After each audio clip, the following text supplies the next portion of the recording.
El polvo del camino se levantaba como un fantasma perezoso, aferrándose a la carrocería de mi vieja camioneta con la familiaridad de un pariente lejano.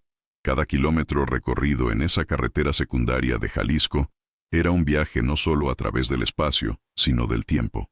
Hacía más de 30 años que no volvía a San Valentín de la Sierra, el pueblo que me vio nacer y del que huí con la urgencia de quien escapa de un incendio.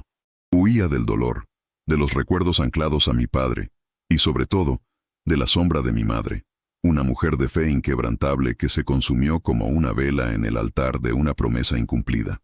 Ahora, a mis 62 años, viuda, y con una vida construida a pulso en la Ciudad de México, el pasado me llamaba de vuelta con la fuerza de una deuda pendiente.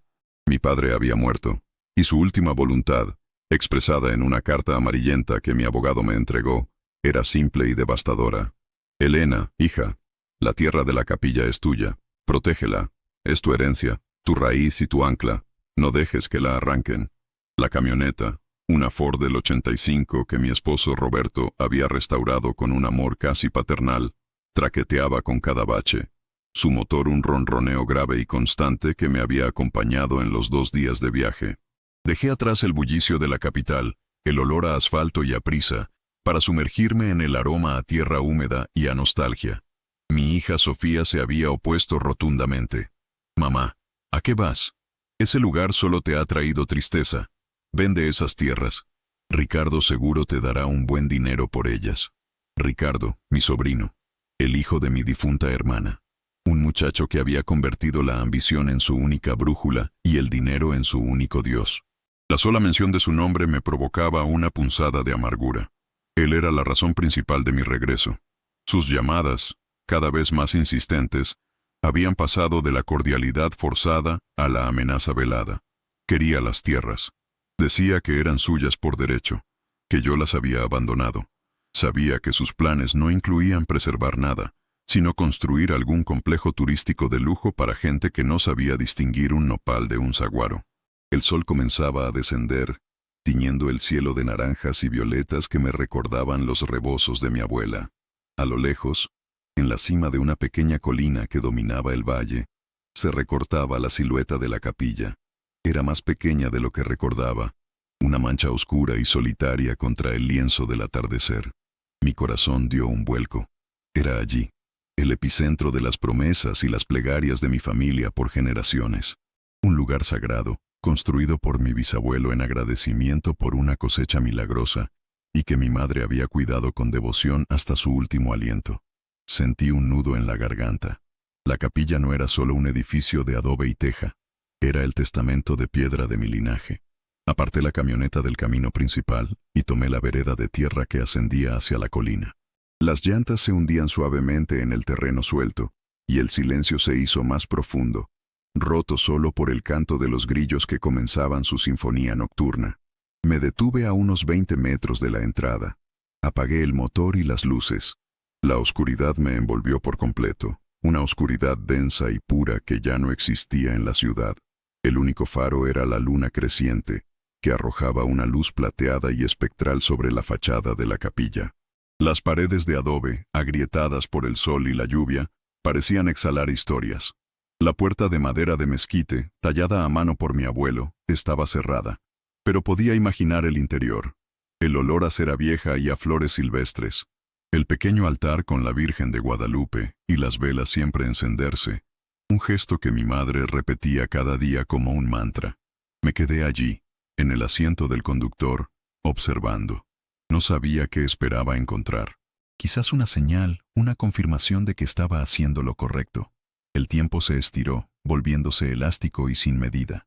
Pensé en Roberto, en su risa franca y en cómo me habría dicho con una palmada en la espalda: «Vieja, tienes más agallas que un batallón». Pensé en Sofía, en su pragmatismo, en su miedo a que me hirieran de nuevo. Tenía razón en parte. Volver era reabrir una herida, pero sentía, con una certeza que nacía en lo más profundo de mis entrañas, que si no lo hacía, esa herida nunca cicatrizaría, se convertiría en gangrena. Miré el reloj del tablero, un viejo reloj digital de números rojos que aún funcionaba a la perfección. Marcaba las 2:58 am. No me había dado cuenta de cuánto tiempo había pasado. El aire se sentía más frío, cargado de una electricidad extraña, como justo antes de una tormenta. Los grillos habían enmudecido. Un silencio antinatural se apoderó de la colina. Me froté los brazos, sintiendo un escalofrío que no era solo por la temperatura. La soledad del lugar era abrumadora, casi física. Era una soledad que pesaba, que susurraba. Recordé las historias de mi abuela sobre la capilla, historias de apariciones y milagros, de voces en el viento y luces sin explicación. De niña, me aterrorizaban y fascinaban a partes iguales. De adulta, las había archivado en el cajón del folclore y la superstición. Pero allí, en medio de esa noche suspendida, la lógica de la ciudad parecía un idioma extranjero e inútil. El reloj cambió a las 3:14 a.m. Sentí un impulso repentino de encender el motor y marcharme, de volver a la seguridad de lo conocido. La sensación de ser observada era tan intensa que giré la cabeza para mirar el asiento trasero, esperando ver a alguien allí. No había nada más que la maleta con mi ropa y una caja con las cartas de mi padre. Mi respiración se agitó. «Tranquila, Elena», me dije en voz alta, solo para romper el silencio. «Son solo nervios. Es solo un viejo edificio en una colina». El reloj marcó las 3:15 a.m.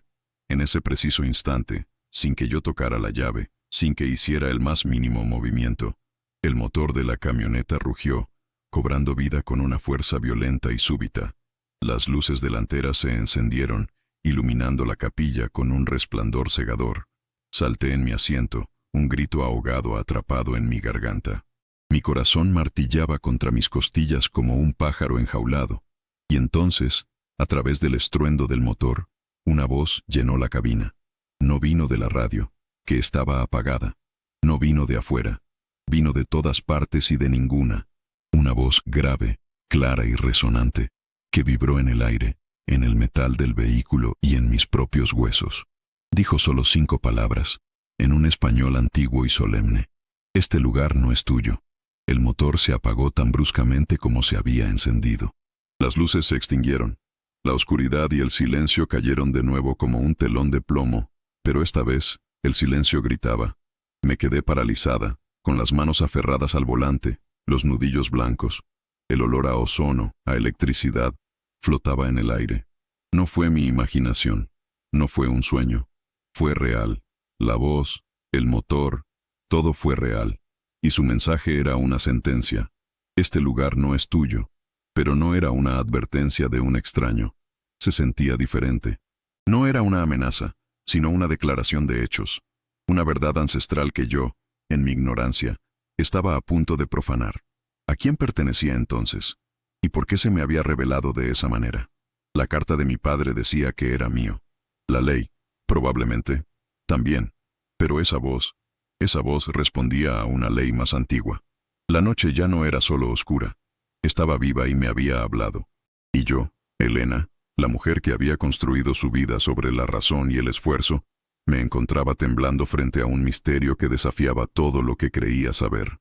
La herencia de mi padre no era solo un pedazo de tierra, era un umbral, y yo acababa de cruzarlo. El amanecer me encontró en el mismo sitio, inmóvil, con la mirada perdida en la capilla, que ahora emergía de las sombras con los primeros rayos de un sol tímido.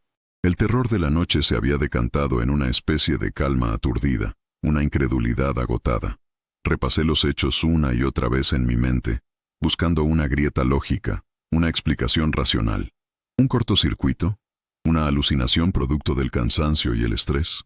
Pero la claridad de la voz, su timbre y su poder, desmentían cualquier intento de autoengaño. Era como intentar negar la existencia del sol en pleno mediodía. Finalmente, con movimientos lentos y rígidos, como si mi cuerpo fuera de otra persona, giré la llave en el encendido. La camioneta arrancó a la primera, con su ronroneo habitual, dócil y predecible. No había rastro de la furia de la noche anterior. Conduje lentamente por la vereda de regreso al camino principal, la imagen de la capilla reflejada en el retrovisor hasta que se convirtió en un punto diminuto y desapareció. Me dirigí al pueblo, a San Valentín de la Sierra, un lugar que apenas había cambiado en 3 décadas. Las mismas casas de adobe con sus techos de teja roja, las mismas calles empedradas, la misma gente sentada en los portales, observando el pasar de la vida con una parsimonia que en la ciudad habíamos olvidado. Mi primer destino fue la pequeña posada de doña Elvira, una mujer que era ya anciana cuando yo era niña. Me recibió con un abrazo que olía a canela y a recuerdos. No hice preguntas sobre la capilla. No todavía. Necesitaba asentar mis pensamientos, encontrar un terreno firme antes de compartir una historia que me haría pasar por loca. La segunda parada era la más importante, la casa de Mateo. Mateo era el cronista no oficial del pueblo, un maestro jubilado que había sido el mejor amigo de mi padre. Su casa era una biblioteca disfrazada de hogar, con libros y papeles desbordándose de cada estante, de cada mesa. Olía a papel viejo y a café recién hecho. Él, con su cabello blanco y sus ojos vivaces detrás de unos lentes gruesos, me recibió como si nos hubiéramos visto ayer. «Elenita», dijo, su voz cálida rompiendo la coraza que había construido a mi alrededor. «Sabía que vendrías. Tu padre estaría orgulloso». Nos sentamos en su patio interior, rodeados de macetas con geranios y helechos. Le conté de mi vida en la ciudad, de Roberto, de Sofía. Él me habló del pueblo, de los que se habían ido, de los que quedaban. Evité el tema de las tierras hasta que no pude más. «Mateo, vine por la herencia de papá. La capilla». Mateo dejó su taza de café sobre la mesa y me miró fijamente. Su expresión se tornó seria. «Lo sé, y no eres la única interesada en esa herencia». «Ricardo», dije, y el nombre sonó amargo en mi boca. «Ese mismo», confirmó Mateo, suspirando. «Ha estado aquí varias veces en los últimos meses. No para visitar la tumba de su madre, claro. Ha estado midiendo, trayendo gente de traje, hablando de desarrollos, de dinero. Ha estado esparciendo el rumor de que tú abandonaste esto, que no te interesa, y que él, como único familiar en la región, tiene el derecho moral y legal de reclamarlo». La rabia me subió por el pecho, una oleada caliente. No tiene ningún derecho. Papá fue claro en su carta. La ley de los hombres es una cosa, Elena. La de la ambición es otra, dijo Mateo con sabiduría. Ricardo es un tiburón. Ha hecho dinero, no sé cómo, pero lo ostenta. Conduce un BMW último modelo que apenas cabe en estas calles. Viste ropa cara y habla con la arrogancia de quien cree que todo se puede comprar. Le ha ofrecido dinero a media docena de personas del pueblo para que testifiquen a su favor, para que digan que tú nunca te preocupaste por estas tierras. Era peor de lo que imaginaba. Ricardo no solo quería la tierra, quería borrarme, reescribir la historia a su conveniencia. Sentí la necesidad de contárselo todo a Mateo, de descargar el peso de la noche anterior. Dudé un instante. ¿Cómo reaccionaría? ¿Se reiría? ¿Me miraría con lástima? Pero sus ojos, llenos de una inteligencia serena, me invitaron a confiar. Con la voz entrecortada, le relaté lo sucedido en la colina. El motor, las luces, la hora exacta y la voz. Cuando terminé, un silencio profundo se instaló entre nosotros. Esperaba escepticismo, pero Mateo simplemente asintió, como si estuviera confirmando algo que ya sospechaba. «La capilla siempre ha tenido su propio lenguaje, Elenita», dijo en voz baja. «Tu madre lo entendía, tu abuela también. Ellas no iban a rezarle a Dios allá arriba, iban a escucharlo». Se levantó y caminó hacia un viejo baúl de madera en un rincón. Rebuscó entre legajos de papeles y sacó un diario encuadernado en cuero, las páginas quebradizas por el tiempo. «Es el diario de tu bisabuelo, el que construyó la capilla. Tu padre me lo confió antes de morir. Me dijo que te lo diera si algún día volvías buscando respuestas, no solo reclamando propiedades». Me entregó el diario. Mis manos temblaban al tocarlo. Era un objeto sagrado, una reliquia familiar que nunca supe que existía. «La voz que escuchaste», continuó Mateo, «no te dijo que te fueras, no te amenazó, te dio una lección. Este lugar no es tuyo, ¿entiendes? No es tuyo para venderlo, para destruirlo, para olvidarlo. Es tuyo para protegerlo. Es un fideicomiso, no una posesión. La capilla no pertenece a una persona, Elena. Pertenece a la fe que la construyó. Pertenece a la tierra misma». Sus palabras resonaron con la misma fuerza que la voz en la camioneta. No era una advertencia para que me alejara, sino un recordatorio de mi deber. La herencia no era un regalo, era una responsabilidad, un cargo. Sentí como si una venda cayera de mis ojos. La lucha contra Ricardo ya no era una simple disputa familiar por un terreno. Era algo más grande. Era una defensa de la memoria, de la fe, del legado intangible que mi familia había custodiado por un siglo. «Ricardo no entiende esto», dije. Mi voz ahora firme. Él solo ve metros cuadrados y signos de pesos. Por eso la capilla te habló a ti y no a él, respondió Mateo. Está eligiendo a su guardián. Pero Ricardo no se detendrá. Usará abogados, dinero, mentiras. Tienes que estar preparada. Esta pelea no se ganará con sentimientos, sino con hechos, con papeles. Debemos encontrar el testamento original de tu bisabuelo, el acta de consagración de la capilla, cualquier documento que pruebe que esa tierra es inalienable, un patrimonio espiritual. De repente mi propósito se volvió cristalino. Ya no había miedo, solo una determinación fría y afilada. Mi regreso a San Valentín ya no era una visita nostálgica, se había convertido en una campaña. Una campaña por la justicia, por la memoria de mi padre y mi madre, y por una voz en la oscuridad que me había encomendado la misión más importante de mi vida. Sabía que el camino sería difícil. Ricardo era poderoso y sin escrúpulos, pero yo tenía algo que él nunca podría comprar. La verdad de mi lado y, quizás, una fuerza ancestral que había decidido, a las 3:15 de la mañana, manifestarse. La guerra por el alma de la capilla acababa de comenzar. Los siguientes días se convirtieron en una inmersión febril en el pasado. Mateo y yo transformamos su sala en un cuartel general. El diario de mi bisabuelo, Ignacio, era la pieza central. Su caligrafía, elegante y firme, narraba la historia de una familia que había sobrevivido a la revolución, a la sequía y a la pobreza, gracias a una fe que era tan sólida como la tierra que trabajaban. Escribía sobre la promesa que le hizo a la Virgen de Guadalupe, tras el nacimiento de su primer hijo varón, mi abuelo, después de haber perdido a 3 hijas por una epidemia. La promesa era construir una capilla con sus propias manos, un faro de gratitud que cualquiera pudiera usar. Leí sobre cómo cada adobe fue hecho por él y sus vecinos, cómo la madera de mezquite para la puerta fue traída desde la barranca en un viaje de 3 días a lomo de mula. No había ni una sola mención de propiedad en el sentido legalista de Ricardo. Ignacio hablaba de custodia, de servicio, de un regalo a Dios para el consuelo de los hombres. Su lenguaje era el de un patriarca, no el de un empresario. Cada página que leía fortalecía mi resolución. No estaba defendiendo un activo financiero, estaba honrando un pacto sagrado. Fue en el 3er día de nuestra investigación cuando Ricardo hizo su movimiento. Apareció en la posada de doña Elvira mientras yo desayunaba. No llegó en su ostentoso BMW, sino caminando. Un intento burdo de parecer humilde que no engañaba a nadie. Vestía pantalones de lino y una guayabera de marca que probablemente costaba más que la pensión mensual de la mayoría de los habitantes del pueblo. Llevaba unas gafas de sol de diseñador que no se quitó al hablarme, creando una barrera de arrogancia. «Tía Elena, qué sorpresa», dijo con una sonrisa que no le llegaba a los ojos. «Me enteré de que andabas por acá. Pensé que te habías olvidado de que existimos». La familiaridad forzada me revolvió el estómago. «Nunca me olvido de la familia, Ricardo, ni de las obligaciones que conlleva», respondí, mi tono más frío de lo que pretendía. Se sentó frente a mí sin ser invitado, haciendo un gesto al mesero para que le trajera un café, como si fuera el dueño del lugar. «Mira, tía, voy a ser directo. Sé que mi abuelo te dejó esas tierras, pero seamos honestos. Tú hiciste tu vida en otro lado. Por 30 años esto no te importó. Yo, en cambio, he estado aquí. Me preocupo por el progreso de este pueblo. ¿Tu idea de progreso es construir un hotel de lujo sobre la tumba de tus ancestros?», repliqué, incapaz de contenerme. Su sonrisa se desvaneció, reemplazada por una mueca de fastidio.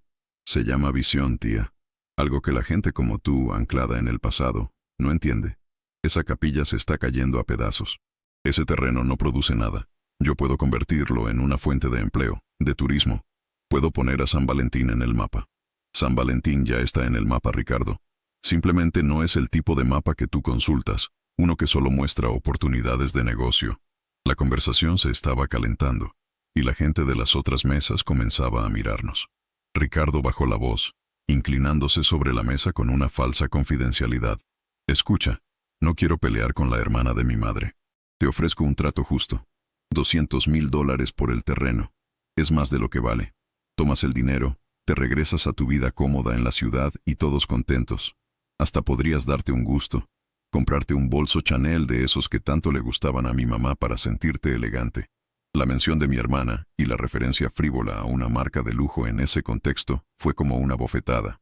Él estaba intentando reducir el legado de nuestra familia a una transacción comercial, a un capricho superficial. La rabia que sentí fue tan intensa que por un momento me quedé sin palabras. Mi herencia no está en venta, Ricardo, dije finalmente, mi voz temblando ligeramente por la ira contenida. Y te pido que no vuelvas a mencionar a mi hermana para justificar tu codicia. Se recostó en su silla, ahora sí quitándose las gafas. Sus ojos eran fríos, calculadores. La máscara de sobrino preocupado había caído por completo. Como quieras, tía. Intenté hacerlo por las buenas, pero tengo excelentes abogados y testigos. Gente del pueblo que jurará que mi abuelo siempre quiso que yo me hiciera cargo de todo, que tú eras la hija ingrata. En un juzgado, tu carta no valdrá nada contra el peso de la comunidad. Se levantó, dejó un billete grande sobre la mesa para pagar su café y me miró desde arriba. Piénsalo, la oferta sigue en pie por 48 horas. Después de eso, nos veremos en los tribunales. Y créeme, no te va a gustar. Podrías terminar no solo sin la tierra, sino con tus propias cuentas bancarias bloqueadas por el litigio. Sé cómo funciona esto. Y con esa amenaza, se fue, dejando un rastro de prepotencia y un silencio tenso en el pequeño restaurante. Me quedé temblando, no de miedo, sino de una furia impotente.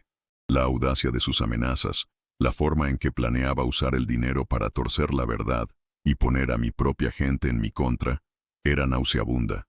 Fui directamente a casa de Mateo. Le conté la conversación, palabra por palabra. Él escuchó pacientemente, asintiendo de vez en cuando. La serpiente mostró los colmillos, dijo cuando terminé. Era de esperarse, pero su arrogancia puede ser su perdición. Cree que todos tienen un precio, y aunque tristemente algunos lo tengan, otros no. Nuestra tarea es encontrar a los que no lo tienen. Esa tarde llamé a mi hija.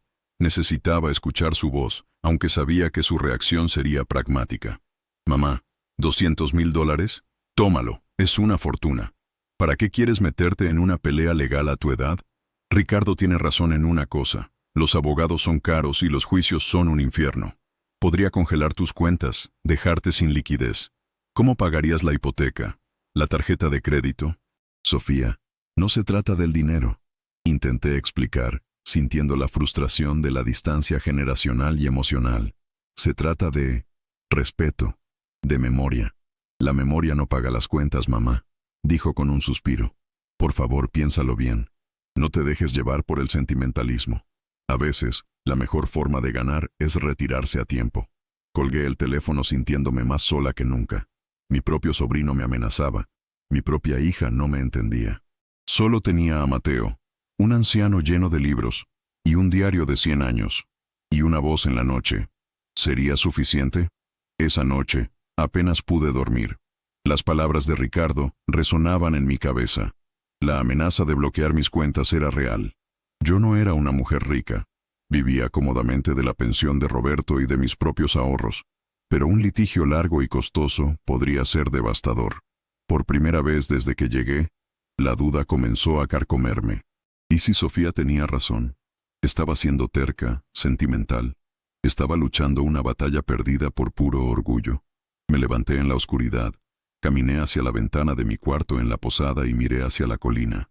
No podía ver la capilla, pero sabía que estaba allí, vigilante. Recordé la voz.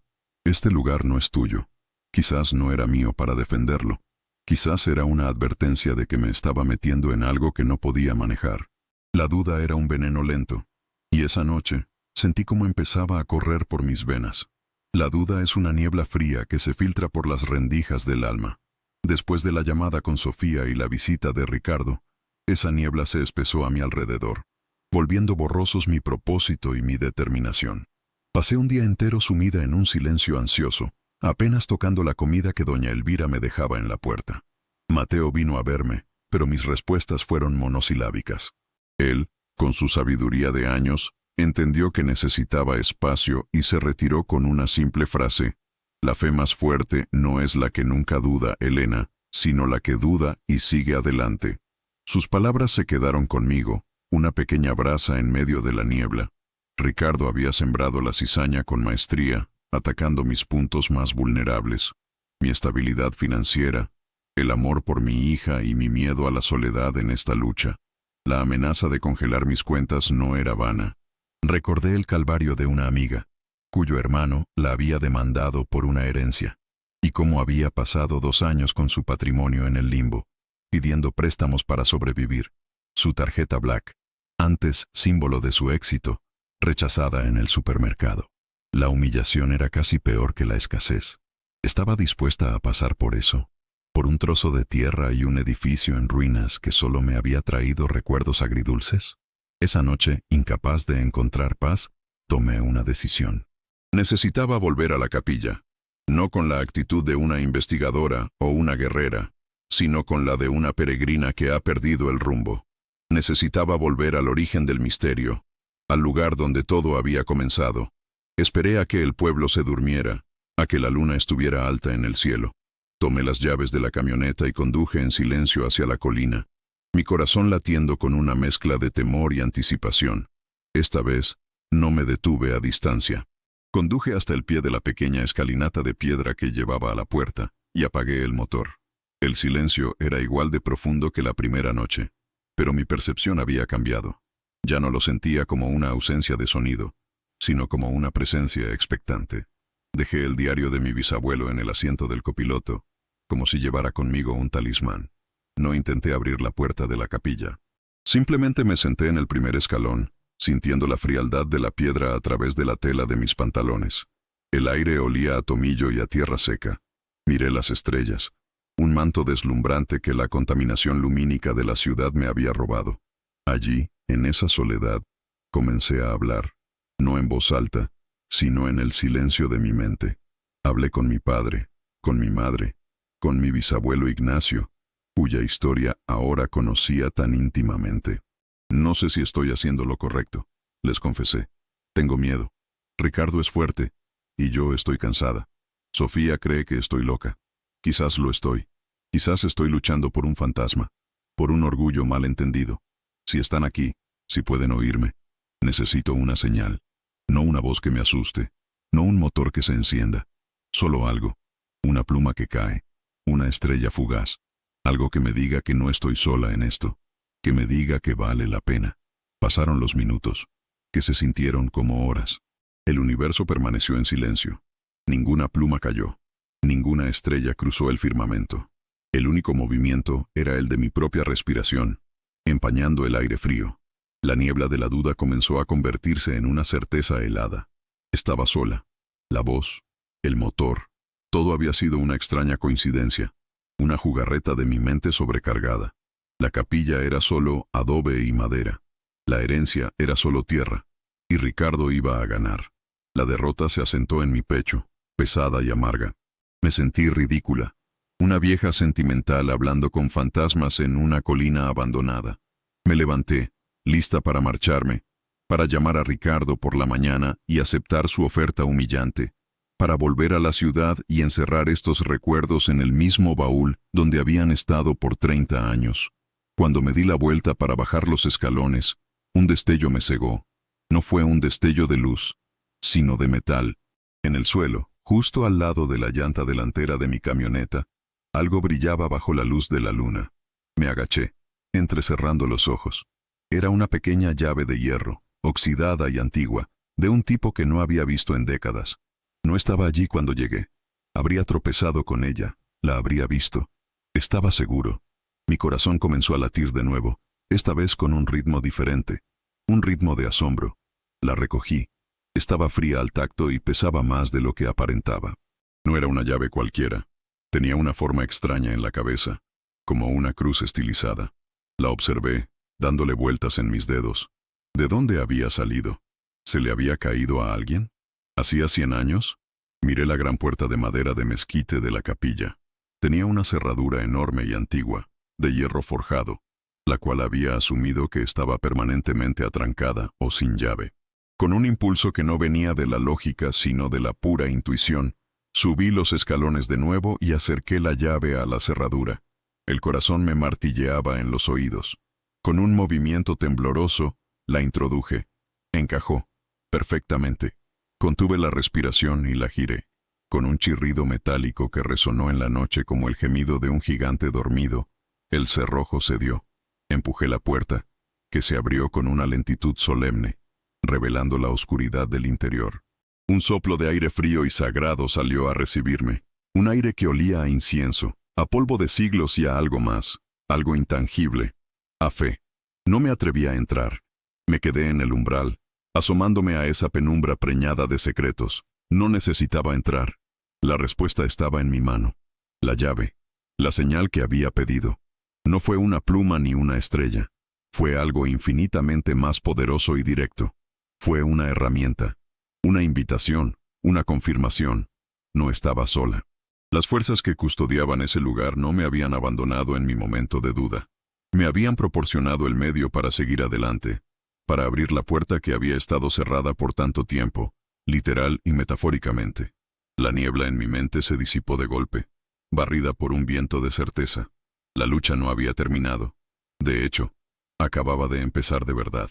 Sostuve la llave con fuerza, el metal frío ahora cálido por mi contacto. Miré hacia la oscuridad del cielo y sonreí por primera vez en días.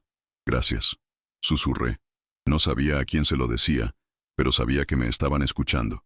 Bajé los escalones, cerré la puerta de la capilla sin poner el cerrojo y volví a la camioneta. La duda había muerto. En su lugar, había nacido una convicción de acero.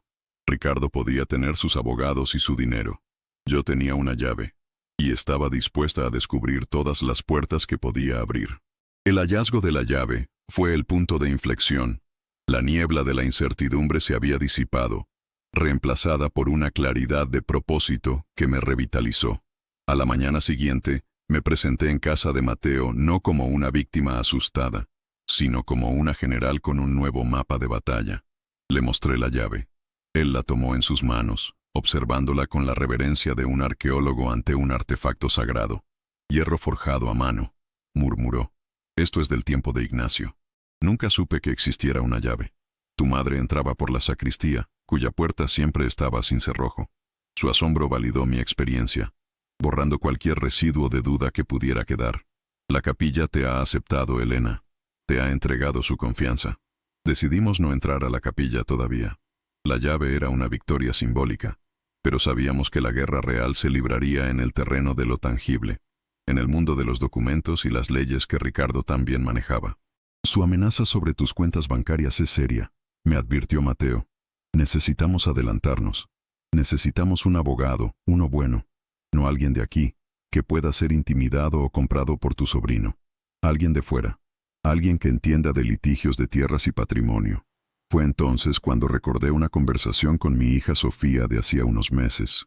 Estaba frustrada por un problema en su trabajo y mencionó a una antigua compañera de la universidad, una mujer llamada Verónica Dantes, que se había convertido en una abogada de alto perfil en Guadalajara, especializada en casos corporativos y de bienes raíces. Sofía la había descrito como brillante, implacable y carísima. En ese momento, la descripción me pareció intimidante. Ahora sonaba como música para mis oídos. Llamé a Sofía.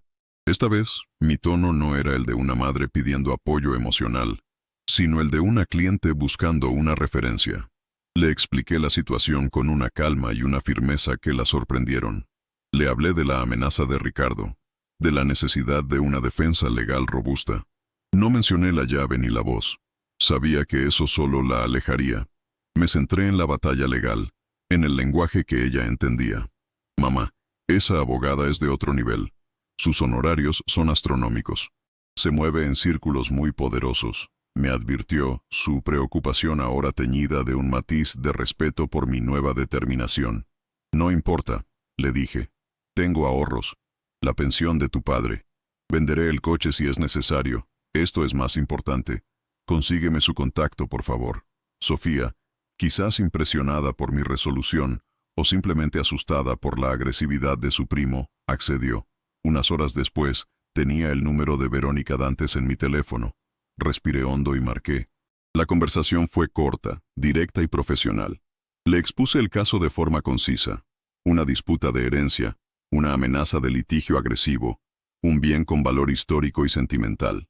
Verónica Dantes me escuchó sin interrupción y al final dijo: Señora, mi firma normalmente no toma casos pro bono ni personales, pero hay algo en su historia. La defensa del patrimonio contra la especulación rapaz Es un tema que me interesa. Venga a Guadalajara mañana. Traiga todos los documentos que tenga. La veré a las 10. Colgué el teléfono con una sensación de triunfo. Había dado un paso concreto. Había movilizado mis recursos. Ya no era solo yo y Mateo contra el mundo. Ahora teníamos una potencial aliada formidable. Al día siguiente, Mateo y yo emprendimos el viaje de 3 horas a Guadalajara. Llevábamos una caja de cartón llena de papeles, la carta de mi padre, copias de las páginas más relevantes del diario de mi bisabuelo, las viejas escrituras de la propiedad que Mateo había encontrado en los archivos municipales. Me sentía como si fuera a un examen final para el que había estudiado toda mi vida. La oficina de Verónica Dantes estaba en un rascacielos de cristal en el corazón financiero de la ciudad, un mundo de lujo y poder que contrastaba brutalmente con las calles polvorientas de San Valentín. El lobby era de mármol y acero, y el silencio era tan pulcro que se podía oír. Nos recibió una asistente que nos ofreció agua importada mientras esperábamos. Verónica Dantes entró en la sala de juntas puntualmente a las 10. Era una mujer de unos 40 años, elegante en un traje sastre de corte impecable, con una mirada intensa y una confianza que llenaba la habitación. No había calidez en su saludo, solo una eficiencia cortés.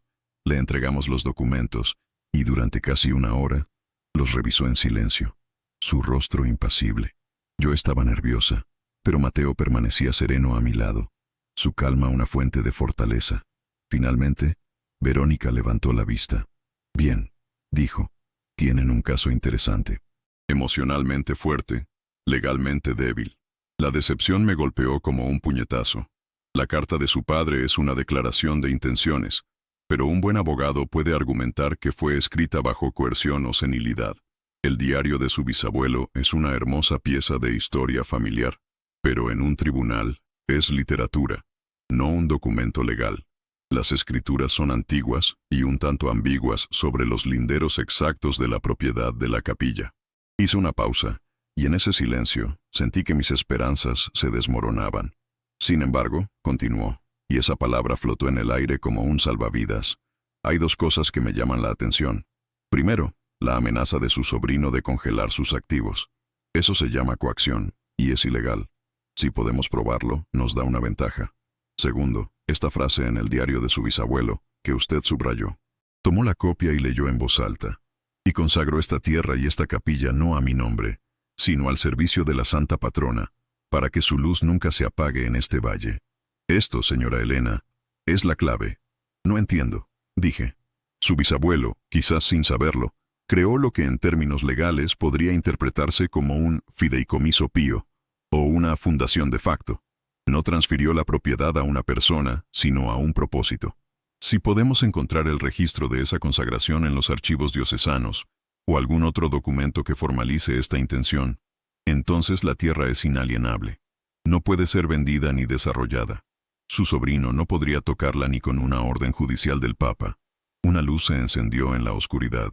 Había una vía legal, un camino que no habíamos visto. «El problema», añadió Verónica, «es que los archivos de la iglesia pueden ser un laberinto. Y necesitamos actuar rápido, antes de que Ricardo presente su demanda. Necesito un anticipo para cubrir los gastos iniciales de investigación y para enviar una carta de cese y desista a su sobrino, para ponerlo a la defensiva, 50,000 pesos. Era una suma considerable, pero no dudé. Saqué mi chequera y le extendí el pago. Era más que dinero. Era una inversión en la esperanza, una declaración de guerra. Salimos de esa oficina sintiéndonos diferentes. El enemigo seguía siendo formidable, pero ahora teníamos armas y una estratega. La lucha se había elevado a un nuevo nivel. Ya no era solo una cuestión de fe y sentimientos, sino también de estrategia legal y astucia. En el camino de regreso Mateo me dijo, «Ignacio era un hombre sencillo, pero su fe le dio una sabiduría que va más allá de las leyes de los hombres. Él protegió ese lugar de una forma que ni él mismo entendía. Ahora nos toca a nosotros desenterrar esa protección». Sentí una oleada de gratitud por mi bisabuelo, un hombre al que solo conocía por su caligrafía, pero cuyo legado estaba ahora en mis manos. La batalla legal había comenzado, pero yo sabía que la verdadera fuente de mi fuerza no estaba en los juzgados de Guadalajara, sino en una pequeña colina de San Valentín, donde una puerta de mezquite ahora esperaba abierta. La llave no solo había abierto la capilla, había abierto un camino hacia la justicia. La carta de la abogada Dantes llegó a manos de Ricardo como un trueno en un día soleado. Mateo se enteró por el jefe de correos del pueblo, quien describió la expresión de mi sobrino como una mezcla de incredulidad y furia. La estrategia de Verónica era clara: tomar la ofensiva, demostrar que no éramos una anciana asustada y un maestro jubilado, sino una fuerza a tener en cuenta. La carta de cese y desista le advertía de las consecuencias legales de sus amenazas y coacciones, y le informaba de nuestra intención de defender mis derechos hereditarios y el estatus patrimonial de la capilla. Por unos días, hubo un silencio tenso. La arrogancia de Ricardo había sido desafiada, y probablemente estaba consultando con sus propios abogados de la ciudad, quienes sin duda le estarían explicando que el juego acababa de cambiar. Aprovechamos esa tregua para seguir el consejo de Verónica. Buscar en los archivos diocesanos. La diócesis más cercana con registros que se remontaban a la época de mi bisabuelo estaba en una ciudad a 2 horas de distancia. Mateo, con su incansable energía, hizo los arreglos. Nos recibió un sacerdote joven y amable, el padre Miguel, quien, tras escuchar nuestra historia, se mostró sorprendentemente comprensivo. La especulación inmobiliaria es una plaga que no respeta ni lo sagrado, comentó con tristeza. Haré lo que pueda para ayudarles. Pasamos 2 días enteros en una habitación polvorienta y fría, rodeados de volúmenes encuadernados en piel, que olían a tiempo y a olvido. Era un trabajo minucioso y agotador. Los registros estaban organizados por parroquia y por año, pero San Valentín, al ser tan pequeño, a menudo aparecía en apéndices o notas al margen. Revisamos bautismos, matrimonios y defunciones, buscando cualquier mención de la capilla o de mi bisabuelo, Ignacio Villarreal. La frustración comenzaba a hacer mella. Encontramos registros de mi familia, el bautizo de mi abuelo, la boda de mis padres, pero nada sobre la consagración formal de la tierra. Quizás Verónica se equivocó, dije al final del segundo día, mi espalda adolorida y mis ojos cansados de descifrar caligrafías antiguas. Quizás fue solo una declaración poética en el diario de mi bisabuelo, sin validez legal. La fe de un hombre como Ignacio no era poética, Elena. Era práctica, insistió Mateo, aunque su voz también denotaba cansancio. Tenía que haber algo. Un hombre que talla una puerta de mezquite no deja cabos sueltos en su pacto con Dios. Esa noche, de vuelta en la posada, me sentía desanimada. Parecía que cada vez que encontrábamos un rayo de esperanza, este nos llevaba a un callejón sin salida. La llave, la abogada, la teoría del fideicomiso pío, todo parecía desvanecerse ante la dura realidad de la falta de pruebas. Decidí que necesitaba aire. En lugar de quedarme en mi cuarto, salí a caminar por la plaza del pueblo. Era el corazón de San Valentín, un lugar donde las noticias y los chismes viajaban más rápido que el Internet. Mientras estaba sentada en una banca, vi a un grupo de hombres mayores jugando dominó bajo la luz de un farol. Uno de ellos era don Anselmo, un hombre de casi 90 años que había sido amigo de mi padre. Me acerqué a saludar. Su rostro arrugado se iluminó al reconocerme. «Elenita, la hija de don Rafael. Qué milagro verte por tus tierras». Nos pusimos a conversar. Le pregunté por su familia, por su salud, y luego, casi sin pensarlo, le pregunté por la capilla. «Claro que la recuerdo», dijo, sus ojos perdiéndose en la distancia. «De niño, íbamos allá en las fiestas de la Santa Cruz. Tu bisabuelo Ignacio era un hombre muy respetado y muy listo, más de lo que la gente creía». Esa última frase me llamó la atención. ¿A qué se refiere con listo, don Anselmo? Pues, en aquellos tiempos de la guerra cristera, comenzó, bajando la voz como si aún temiera que las paredes oyeran.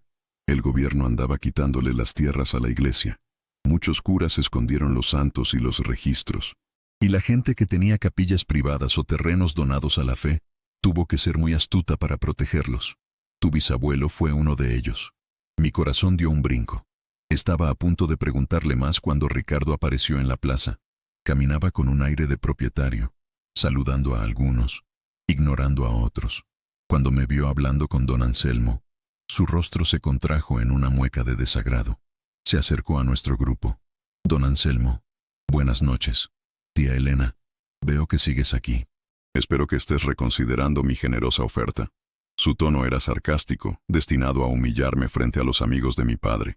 No hay nada que reconsiderar, Ricardo, respondí con calma, y te agradecería que nos dejaras conversar en paz.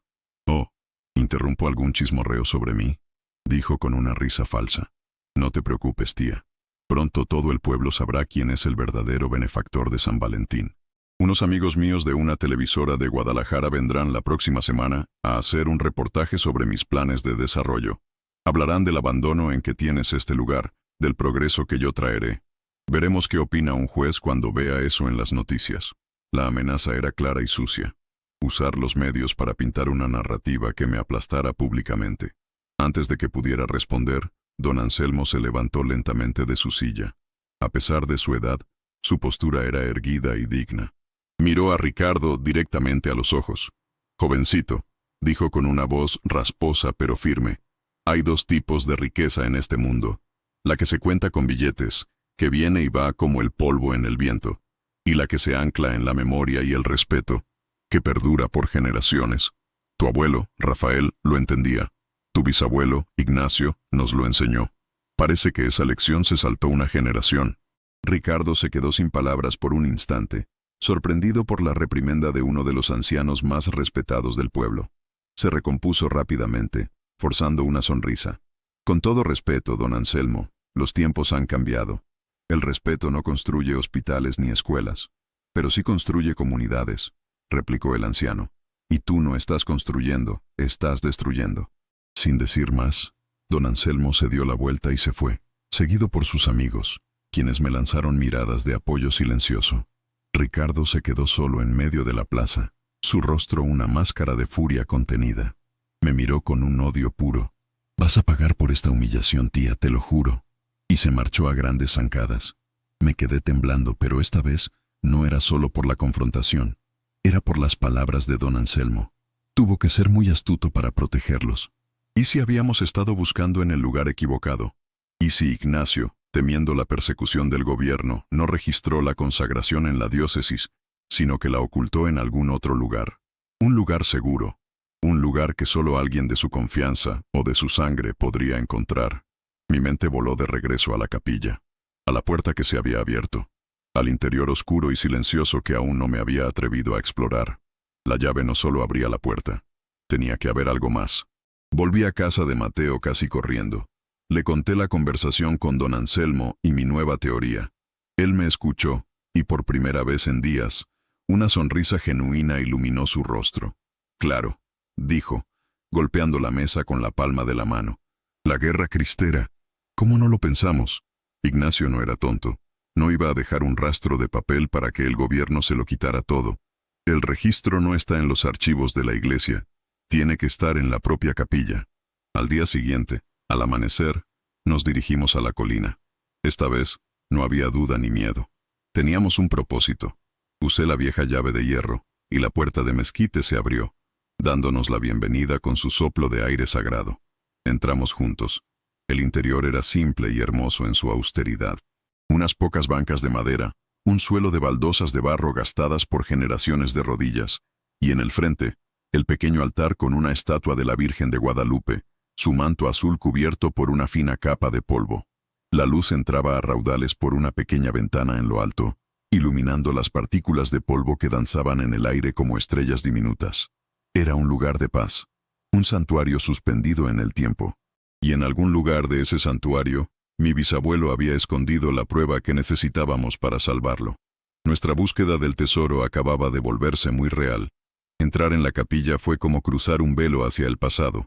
El aire mismo se sentía denso con oraciones no dichas y promesas susurradas. La luz que se filtraba por el pequeño vitral sobre el altar pintaba manchas de color en el suelo de baldosas de barro, creando una atmósfera de reverencia silenciosa. Mateo y yo nos quedamos de pie en el umbral por un momento, simplemente absorbiendo la energía del lugar. No era la energía de un edificio abandonado, sino la de uno que duerme, esperando pacientemente. Nuestra búsqueda comenzó de manera sistemática. Revisamos cada centímetro de las gruesas paredes de adobe, buscando ladrillos sueltos o cavidades ocultas. Palpamos las superficies, golpeando suavemente en busca de un sonido hueco. Examinamos las bancas de madera, desgastadas por un siglo de devotos, buscando marcas o compartimentos secretos. No encontramos nada. El sol comenzó a subir, y el calor se intensificó dentro de la pequeña estructura. El desánimo amenazaba con volver a instalarse. Quizás nos equivocamos, Mateo, dije sentándome en una de las bancas, el polvo levantándose a mi alrededor. Quizás don Anselmo solo recordaba historias de viejos. La memoria de un anciano es un mapa, Elena. A veces las rutas no son directas, pero siempre llevan a algún sitio, respondió él, sin dejar de examinar el altar. El altar era la pieza central, una estructura de mampostería cubierta con un mantel de lino bordado a mano, ahora amarillento y frágil por el tiempo. Sobre él, la estatua de la Virgen de Guadalupe, flanqueada por 2 candelabros de latón empañado. Mateo pasó sus dedos por la base del altar. Esto es sólido, no hay nada aquí. Me levanté y me acerqué. Mi mirada se posó en la estatua de la Virgen. Era una pieza hermosa, probablemente traída de alguna ciudad más grande. Su rostro tenía una expresión de serenidad infinita. Recordé a mi madre, arrodillada frente a un altar similar en la iglesia del pueblo, sus labios moviéndose en una oración silenciosa. Por instinto, extendí la mano y toqué la base de la estatua. Estaba fría y lisa, pero al mover mis dedos hacia la parte trasera, sentí una irregularidad, una pequeña muesca en la madera de la base, casi invisible en la penumbra. Mateo, ven a ver esto, dije, mi voz un susurro excitado. Él se acercó y con sus delgados dedos exploró la muesca. No es una muesca, dijo después de un momento. Es un botón, un mecanismo. Con una presión firme, lo hundió. Hubo un suave clic y una sección de la base de la estatua se deslizó hacia un lado, revelando un pequeño compartimento hueco. Mi corazón se detuvo. Dentro del compartimento, descansando sobre un trozo de terciopelo rojo descolorido, había un cilindro de metal sellado con cera y un pequeño objeto envuelto en un pañuelo de seda. Con manos temblorosas, saqué ambos tesoros. Le entregué el cilindro a Mateo y desenvolví cuidadosamente el pañuelo. Dentro había una medalla de plata, oscurecida por la edad. En una cara tenía la imagen de San Benito, el protector contra el mal. En la otra estaban grabadas unas iniciales, I.B.R., Ignacio Villarreal. Y debajo, una fecha. 1928. El apogeo de la Guerra Cristera. Mientras tanto, Mateo había logrado romper el sello de cera del cilindro. Dentro había un rollo de papel, atado con una cinta. Lo desenrolló con un cuidado infinito. Era un documento, escrito con la misma caligrafía elegante y firme del diario de mi bisabuelo. No era un documento legal en el sentido moderno, pero su intención era inequívoca. Era una acta de donación y fideicomiso espiritual. En ella, Ignacio Villarreal declaraba que, en vista de la persecución de la fe por parte de las autoridades terrenales, donaba la parcela de tierra conocida como la Loma del Milagro y la capilla construida sobre ella, no a la diócesis, que podría ser despojada, sino a un fideicomiso bajo la protección directa de la Santísima Virgen de Guadalupe. Nombraba como custodios perpetuos a sus descendientes directos, con la condición estricta de que el lugar se mantuviera para el consuelo espiritual de la comunidad de San Valentín, y que jamás fuera objeto de comercio o vanidad mundana. El documento estaba firmado por él y por 2 testigos, el párroco de la época, que firmaba con un seudónimo, y el bisabuelo de don Anselmo, y al final había un sello de lacre con el emblema de una orden católica clandestina que apoyaba a los cristeros. Era la prueba irrefutable, la pistola humeante, la voz de mi bisabuelo hablando a través de casi un siglo de historia para proteger su legado. Lo encontramos, Mateo, dije con lágrimas en los ojos. Lo encontramos. Nos abrazamos allí mismo, en medio de la capilla, 2 personas unidas por una misión que parecía imposible, rodeados por el silencio sagrado que ahora se sentía como una aprobación. Nuestra celebración fue interrumpida por el sonido de un coche acercándose. Nos asomamos por la puerta y vimos el BMW de Ricardo subiendo por la vereda. No venía solo. Lo acompañaban 2 hombres de aspecto rudo y un tercero con una cámara de video profesional. La televisora. Había cumplido su amenaza. La sangre se me heló. Estábamos atrapados. Ricardo nos vio en la puerta de la capilla, y una sonrisa de suficiencia se dibujó en su rostro. Vaya, vaya. Parece que los ocupas ilegales decidieron entrar a la fuerza. Qué oportuno. Justo cuando traigo a la prensa para documentar el estado de abandono de mi propiedad. Esta no es tu propiedad, Ricardo, dije. mi voz sonando más fuerte y segura de lo que me sentía. Salí a los escalones, sosteniendo el cilindro de metal y el documento en mi mano como si fueran un escudo. Mateo se quedó justo detrás de mí. «Ah, ¿sí? ¿Y ese papelito viejo lo demuestra?», se burló, acercándose. «Fílmalo todo», le dijo al camarógrafo. «Quiero un buen primer plano de la tía tratando de justificar su invasión. Este papelito viejo, como tú lo llamas, es el testamento de la voluntad de nuestro bisabuelo», intervino Mateo, su voz resonando con autoridad. «Es un fideicomiso que protege este lugar de gente como tú». Ricardo se rió a carcajadas. «¿Fideicomiso? ¿Un campesino analfabeto de hace 100 años creando un fideicomiso? Por favor, no sean ridículos, no tienen nada. Ahora, hagan el favor de largarse de mi terreno antes de que lo saque a la fuerza». Hizo un gesto a sus dos acompañantes, que comenzaron a subir los escalones con aire amenazante. En ese momento, supe que las palabras ya no bastarían. Tenía que hacer algo que él nunca esperaría. Miré a Ricardo a los ojos y en lugar de miedo sentí una profunda lástima por él. Lástima por su ceguera, por su alma vacía. «Tú no entiendes nada, Ricardo», dije en voz baja.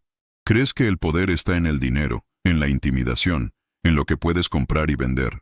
Pero hay otro tipo de poder, el que reside en la fe, en la lealtad, en la memoria. El poder que construyó este lugar». Y entonces ocurrió algo que ni yo misma podría haber planeado. Mientras hablaba, el viento, que había estado en calma, comenzó a soplar con una fuerza inusual, levantando remolinos de polvo alrededor de la capilla. Las nubes, que habían estado dispersas, comenzaron a juntarse sobre la colina, oscureciendo el sol. El camarógrafo, desconcertado, apuntó su lente hacia el cielo. Los dos matones se detuvieron, mirando a su alrededor con nerviosismo. Ricardo, sin embargo, estaba demasiado cegado por su rabia para notarlo. «No me vengas con tus cuentos de vieja supersticiosa», gritó. «Esto se acaba ahora». Dio un paso adelante, intentando arrebatarme el documento de la mano. Justo cuando su mano estaba a punto de tocar la mía, un sonido grave y profundo resonó desde el interior de la capilla. No fue un estruendo, sino una nota musical, pura y sostenida, como si una campana invisible hubiera sido tañida. El sonido vibró en el suelo, en el aire, en nuestros cuerpos. Todos nos quedamos congelados. Los hombres de Ricardo retrocedieron instintivamente. El camarógrafo bajó su cámara, con los ojos abiertos como platos. Ricardo se quedó paralizado, su mano a centímetros de la mía, su rostro una máscara de confusión, y por primera vez, de miedo. La nota se desvaneció lentamente, dejando un silencio aún más profundo que antes. Nadie se movió, nadie habló. El viento cesó, el sol volvió a brillar. El momento de extraña intervención había pasado, pero su efecto era innegable. Había cambiado la atmósfera, había cambiado el equilibrio de poder. La capilla había hablado una vez más. Y esta vez, todos la habían escuchado. El eco de esa nota resonante se quedó suspendido en el aire, un juez invisible que había dictado sentencia. Los dos hombres que acompañaban a Ricardo intercambiaron una mirada de pánico y, sin decir palabra, dieron media vuelta y prácticamente corrieron hacia el coche. El camarógrafo, pálido y temblando, balbuceó algo sobre un fallo en el equipo y lo siguió a toda prisa. En cuestión de segundos, Ricardo se encontró solo frente a nosotros, su bravuconería desmoronada, su rostro pálido bajo el sol. Nos miró a Mateo y a mí, luego a la puerta abierta de la capilla, y por primera vez vi en sus ojos el reflejo de una duda existencial, el miedo a lo que no podía controlar ni comprar. ¿Qué fue eso?, susurró, su voz apenas un hilo. «Fue la voz de este lugar, Ricardo», respondí con una calma que no sentía, porque mi propio corazón latía desbocado por el asombro. «La misma que trataste de ignorar. Te lo dije, hay fuerzas que no entienden de dinero». Sacudió la cabeza, tratando de recomponer su fachada de cinismo.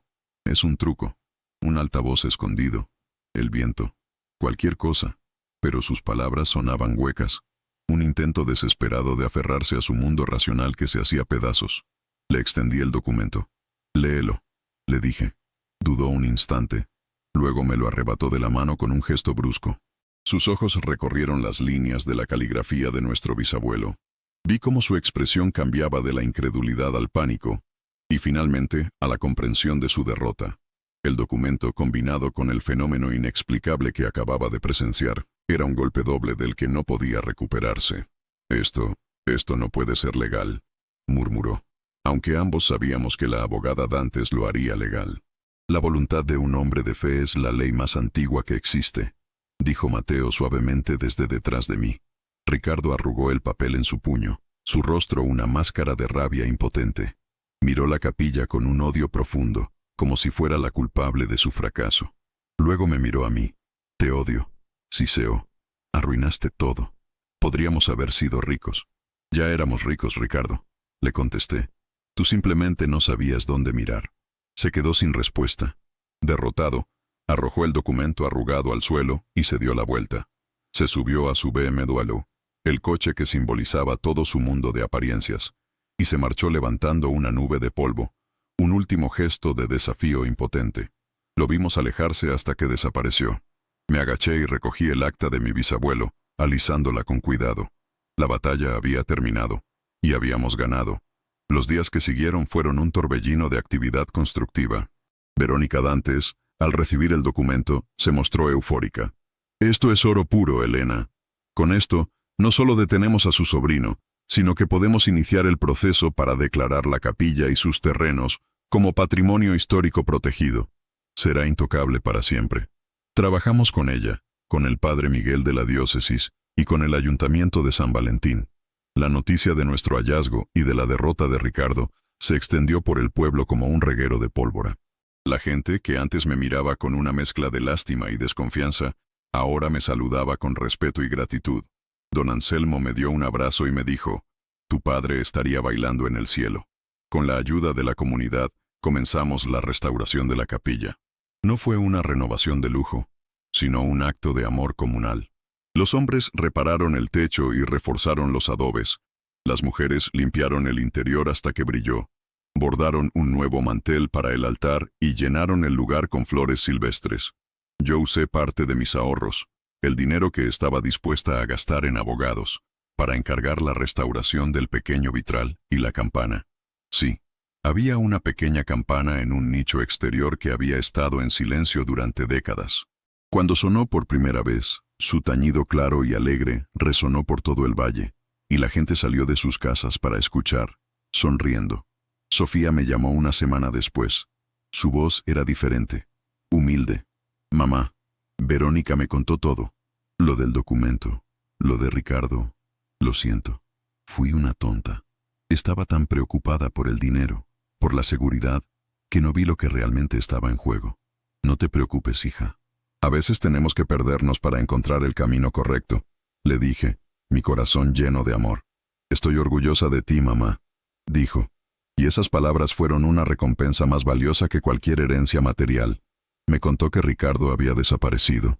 Había puesto su casa en la ciudad en venta, y según los rumores, tenía deudas de juego y negocios fallidos. Su ostentoso estilo de vida era un castillo de naipes financiado por préstamos y promesas vacías. La venta de las tierras de la capilla era su última y desesperada apuesta. Su derrota no fue solo legal, fue una implosión de su falso universo. No sentí alegría por su desgracia, solo una profunda tristeza por la vida que había desperdiciado persiguiendo sombras. Quizás algún día encontraría su propio camino hacia la redención. Quizás algún día entendería que el verdadero lujo no está en un reloj caro o en un restaurante en Polanco, sino en la paz interior y en la lealtad a tus raíces. Meses después, la capilla de San Valentín de la Sierra era de nuevo el corazón de la comunidad. Se celebraba misa una vez al mes, y la gente subía a la colina simplemente a sentarse en silencio, a encender una vela, a encontrar un momento de paz. Yo decidí quedarme.